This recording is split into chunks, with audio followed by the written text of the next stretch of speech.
Hi, this is Rebecca Abraxas coaching. Today I want to talk about how do we present when we're going through grief and loss, whether with a live audience or on camera. I want to give you two energy tips, and then I want to give you a real practical tip of what do we do with our face when we're all puffy from crying. The first one is when we're in grief or loss, we tend to contract.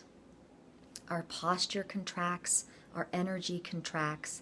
And so one easy little thing to do is expand your energy back out. And all you have to do is intend for it to happen and let your posture bloom, let your energy expand out all the way out toward into the planets.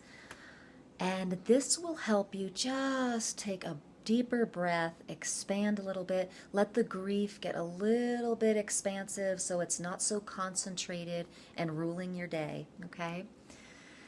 Number two is what energy, space, and consciousness can I be, know, or do to contribute to my audience?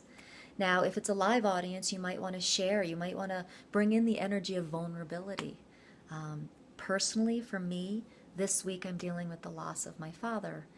He passed on Labor Day, and I've been crying nonstop. And I wanted to do an experiment of how to show up still on camera for you all and see what that would take. You know, because some presentations, some events, we can't cancel. And some of them have to be done, whether we're grief-stricken and crying or not. So ask what energy can you be to bring to your presentation and your on-camera event. And know that if it is a live audience, you may want to bring some vulnerability into it. You may want to tell them a little bit about your story, and just know that that's a possibility if you can do it without crying. And if you cry a little bit, maybe that's okay too. Okay, so number three, I wanted to give you just a practical tip is how do you show up when your eyes are so swollen and you just have that look you get when you're crying all the time.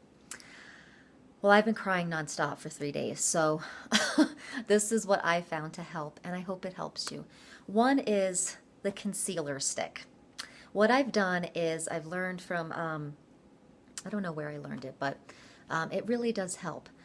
You're going to take the concealer stick and you're going to go underneath here just where the puffiness starts, and then you're going to make a triangle that comes down and you're going to color that in. Okay, and you're going to do it on both sides. And then you're going to highlight up here, all right? So this really helps to disguise the puffiness, okay? And then on video and with lights, you're going to get washed out and your eyes and lips get washed out. But when you're crying, your eyes get smaller and your lips get kind of pale. So we want to take note on what to do with that. So after you've put your triangle on here with your concealer, you're going to want to just put on your foundation, a little bit of blush, okay, and let that be done. Then you're going to build your eyes up. You're going to put a black line through here so that your eye has the impression that it's a little bigger. And you're going to really build up the mascara, okay? And this should help with a little bit of dark powder in the crease. This will really help pop your eyes out. And no one will notice your puffiness. The lips, you're going to put on you're going to outline them with a pencil that's a little darker than your original lip color, and then just fill it in. And make sure you put some chapstick on just so you have a real natural look to your lips, and that you don't get kind of like, it gets hard to talk if your lips are kind of dry, which we get dehydrated when we've been crying. So I hope this helps. And I hope that if you have a presentation or something that you have to show up for, even in your time of loss, that I hope these 3 tips help you to really show up with some confidence, with some vulnerability, and some real power to whatever you have to do. And until next week, I'll see you with another tip. If you want more, please subscribe to this YouTube channel, or you can join my email account. All right, take care.